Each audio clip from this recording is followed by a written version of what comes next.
సమూయేలు 1వ అధ్యాయం. ఎఫ్రాయిము మన్యమందు రామతయీం జోఫీము పట్టణపు వాడు ఒకడుండెను. అతని పేరు ఎల్కానా. అతడు ఎఫ్రాయిమీయుడైన సూపునకు పుట్టిన తోహు కుమారుడైన ఎలీహునకు జననమైన యెరోహాము కుమారుడు. అతనికి 2 భార్యలుండిరి. వీరిలో ఒక దాని పేరు హన్నా, రెండవ దాని పేరు పెనిన్నా. పెనిన్నాకు పిల్లలు కలిగిరి గాని హన్నాకు పిల్లలు లేకపోయిరి.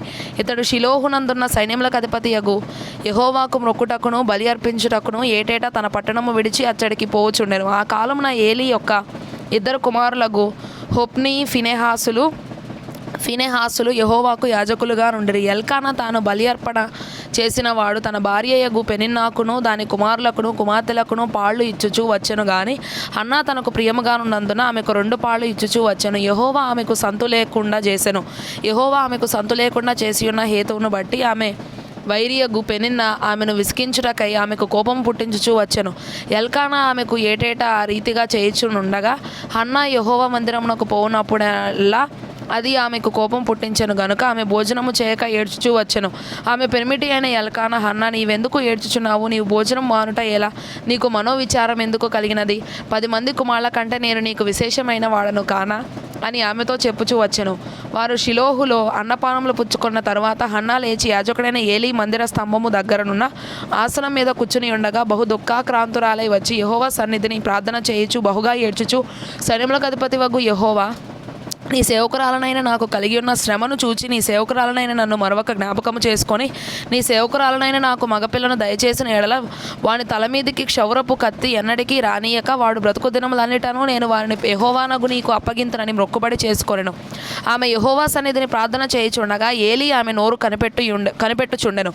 ఏలీ అనగా హన్నా తన మనసులోనే చెప్పుకొనుచుండెను. ఆమె పెదవులు మాత్రము కదులుచుండి ఆమె స్వరము వినబడకయుండెను గనుక ఏలీ ఆమె మత్తురాలై ఉన్నదనుకొని, ఎంతవరకు నీవు మత్తురాలవై ఉందువు?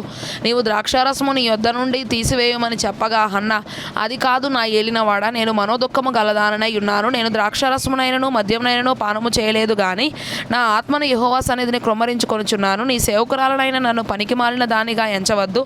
అత్యంతమైన కోపకారణమును బట్టి బహుగా నిట్టూర్పులు విడుచుచు నాలో నేను దీని చెప్పుకొనుచుంటినెను. అంతటా ఏలీ, నీవు క్షేమముగా వెళ్ళుము.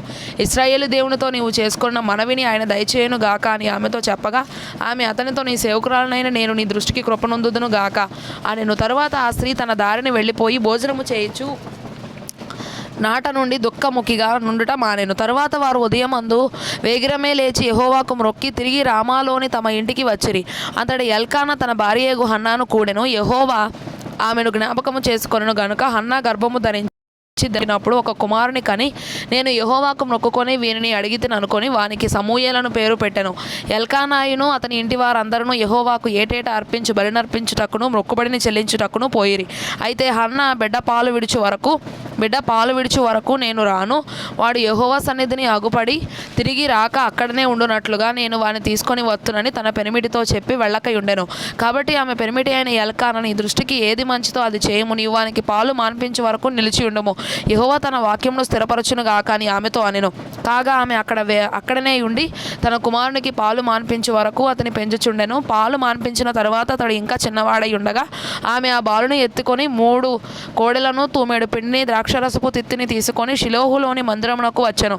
వారు ఒక కోడెను వధించి పిల్లవాడిని ఏలీ యొద్దకు తీసుకొని వచ్చినప్పుడు ఆమె అతనితో ఇట్లనెను, నా ఏలినవాడా, నా ఏలినవాని ప్రాణము తోడు నీ యొద్ద నిలిచి యెహోవాను ప్రార్థన చేసిన స్త్రీని నేనే. ఈ బిడ్డను దయచేయమని యెహోవాతో నేను చేసిన మనవిని ఆయన నాకు అనుగ్రహించెను. కాబట్టి నేను ఆ బిడ్డను యెహోవాకు ప్రతిష్ఠించుచున్నాను. తాను బ్రతుకు దినములన్నిటను వాడు యెహోవాకు ప్రతిష్ఠితుడని చెప్పెను. అప్పుడు వాడు యెహోవాకు అక్కడనే మ్రొక్కెను.